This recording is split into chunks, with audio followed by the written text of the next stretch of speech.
এই পিঠাটা এতটাই মজা, বানিয়ে না খেলে বুঝতে পারবেন না। এই পিঠাটা বানানো খুবই সহজ। কিভাবে বানাতে হবে সেটা দেখিয়ে দিচ্ছি। এখানে ১ কাপ দুধ নিয়েছি এবং সামান্য পরিমাণ লবণ। এটা একটু গরম হয়ে আসলে এর মধ্যে ১.৫ কাপ ময়দা দিয়ে দেব।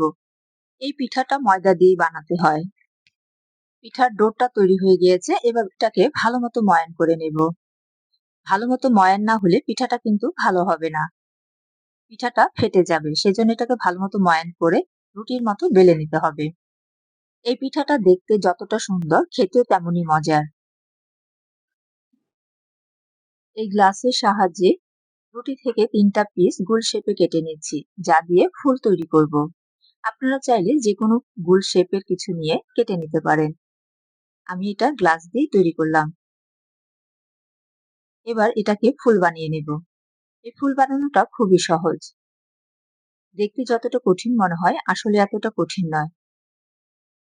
এই পিঠার নাম হচ্ছে রসগোলাপ। রসগোলাপ এজন্যই এই পিঠাটাকে তেলে ভাজার পরে এটা দুধে ভিজাতে হয়।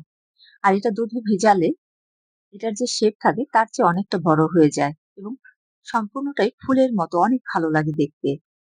এই পিঠাটা দেখতে যেমন ভালো লাগে, খেতেও তেমনই ভালো লাগে। এই পিঠাটাকে তেলে ভাজার পর দুধে যখন ভিজাবো তখন সম্পূর্ণই ফুলের মতো হয়ে যাবে। মনে হবে একটা ফুল ফুটে আছে। এভাবে সবগুলো পিঠাই বানিয়ে নেব। এবার তেলে ভেজে নিচ্ছি। এটা একটু লালচে করে ভাজতে হবে। পিঠাটা তেলে দেবার পর মিডিয়াম আঁচে পিঠাটা ভাজতে হবে। খুব বেশি গরম তেলে পিঠাটা ভাজা যাবে না, তাহলে পিঠাটা পুড়ে যাবে। কারণ এখানে অনেকগুলো লেয়ার দেয়া, আর সবগুলো লেয়ারই ভালো মতো ভেজে নিতে হবে। না হলে দুধে যখন ভিজাবো পিঠাটা, সেটা একটু শক্ত শক্ত হবে, সম্পূর্ণটা ভালোভাবে ভিজবে না। পিঠাটা ভাজা হয়ে গিয়েছে, এটাকে তুলে নিচ্ছি। আর এই পিঠাটা যে দুধে ভিজাবো সেই দুধটা জাল করে নিচ্ছি। এখানে ১ লিটার দুধ নিয়েছি এবং বড় চামচে ২ চামচ চিনি দিয়ে দিলাম। এটাকে একটু জাল করে নেব, খুব বেশি ঘন করব না।